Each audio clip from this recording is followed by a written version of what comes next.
Mga kagugma, mayong gabi no, nanasad tayo pagtagad o sa kabidyo nga nangutana sa tanang mga pare, CFD o sa mga membro sa Simbahang Katoliko. Sa ato siyang paminawon mga kagugma.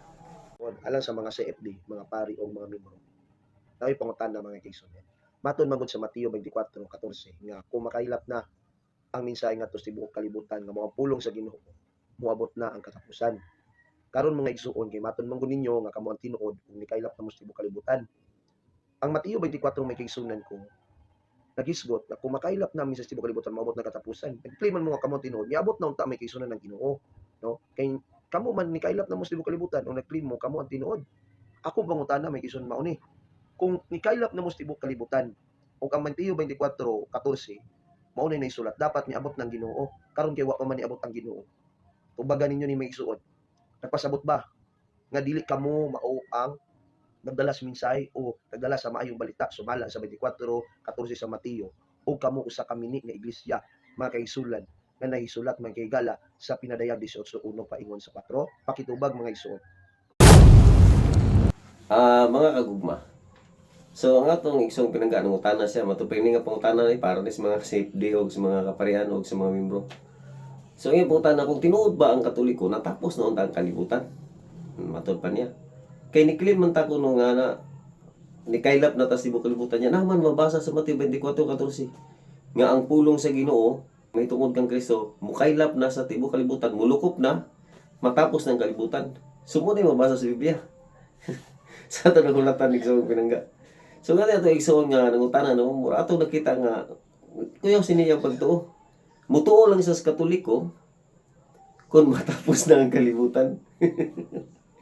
Ulay na kayo. Pero sige lang kayo mo may iyang gusto. So atong tumanan. So ato ning tubagon. Mag-igsoon. So mo na nga ang kanang nasuwat sa Mateo 24:14 tinuod na nga kung mukailap na si kalibutan mo na ang katapusan sa kalibutan. So mukailap na. Nya ang pangutana ni kailap na ba gyud? So ang imo yung nawnawan mga igsoon nga ang tinuod nga pundok nga gituod sa Ginoo mukailap gyud. Kay si Kristo man mo'y nagsugo. Si Kristo gyud mismo mo gina yang Great Commission kana yang gi-commission ang iyang mga tinunan nga ipawalis tanang kanasuran. San Mateo 28:19 ningon siya nga panglakaw mo sa tanan nga kanasuran. Himua silang akong mga tinunan. Bunyagi sila sa ngalan sa Mansa ug sa Espiritu Santo. So ipakailap sa tibuok kalibutan yun ipawali.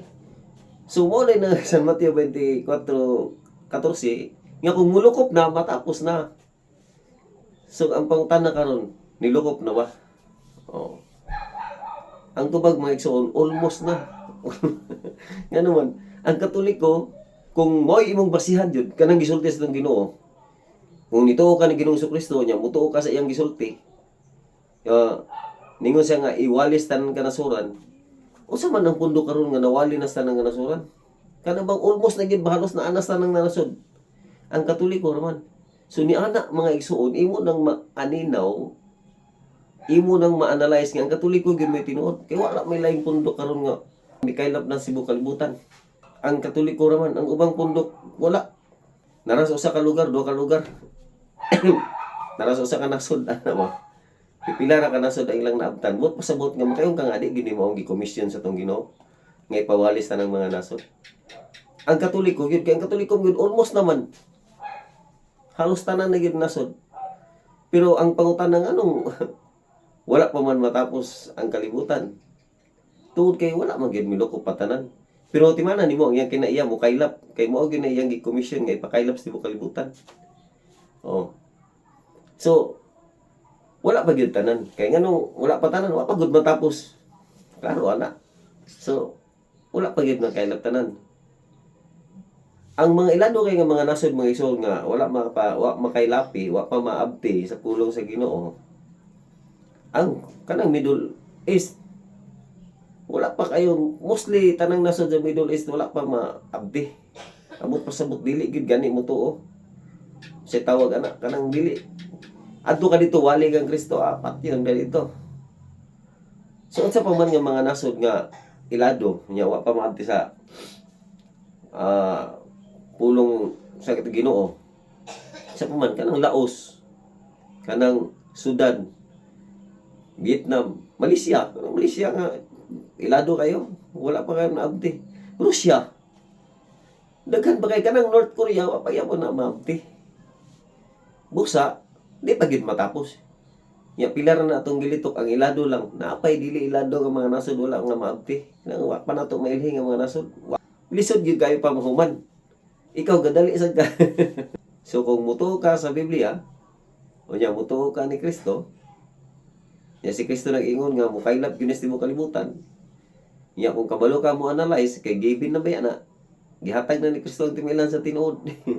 Kung imo analyzean ang tinuod nga pundok katag yung mukaylap sa tibuok kalibutan. Kay mo may ang gisugo ipakaylap sa tibuok kalibutan. Ya unsa man nga pundok ang nikaylap na sa tibuok kalibutan ang Katoliko man. Almost all naman abtan. So analyze na, hinahinay na magbalik. Kay mo na ang inyong gituan. Tuo mo mabasa sa Biblia, tuo mo Kristo. So si Kristo nag-ingon nga mukaylap gyud ni kay mo na iyang sugo. Ya, mutuo sa tana. So di po lahi ang tanan ni son ayaw sa patapos ang kalibutan usa ka mutuo. Daghang salamat sa imubutan.